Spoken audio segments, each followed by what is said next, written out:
Jean Luc Godard is a French director who many have to acquire a taste for. But clearly Breathless, I think, is his best work. But he teamed up with Jean-Paul Belmondo and Anna Karenina for Pierrot le Fou in 1965. A man takes to the road with his babysitter, played by Anna Karenina, disenchanted with life. It's a road trip, and yet it isn't. Godard himself called this particular couple his last romantic couple. There's fantastic, colourful cinematography from a brilliant cinematographer, Raoul Coulthard, and Belmondo and Karenina absolutely sparkle together in this film. The artwork on the release from Criterion is really good because it's a red, white and blue theme. But the only downside of this is in the book, they also use coloured lettering. And if you don't look at the booklet in the right light, you can't read it properly. That's my only criticism there. But certainly, Pierrot le Fou is classed as one of the pinnacles of French New Wave cinema by a brilliant director before he went a different direction, funnily enough.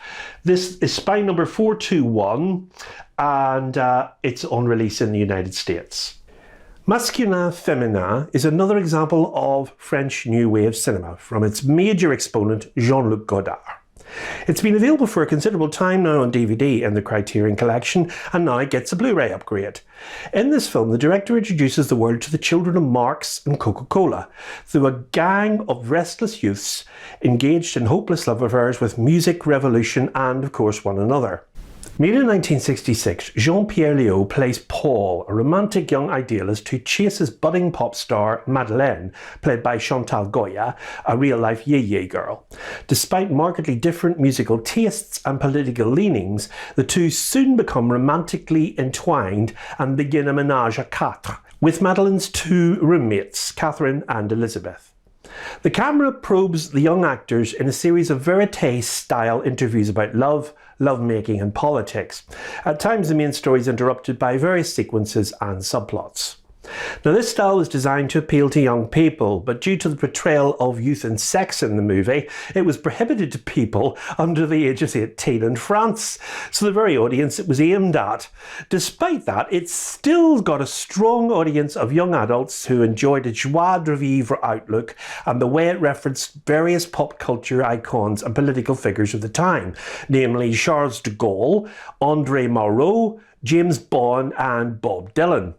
It's one of Godard's more accessible works, and it shows 60s Paris at its best. Godard did not have a shooting script. Instead, he relied on a spiral notebook filled with ideas, sketches and dialogue he'd handwritten the previous evening. Such is the way of a great film director. The features on this release include an interview from 1966 with actor Chantal Goya, interviews from 2004 and 2005 with Goya, Courant and Jean-Luc Godard, collaborator Jean-Pierre Collin.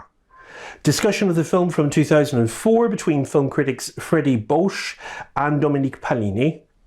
Footage from the Swedish television TV programme of Godard directing the film within the film scene. And there's an essay by film critic Adrien Martin and a 1966 report from the set by French journalist Philippe Labro.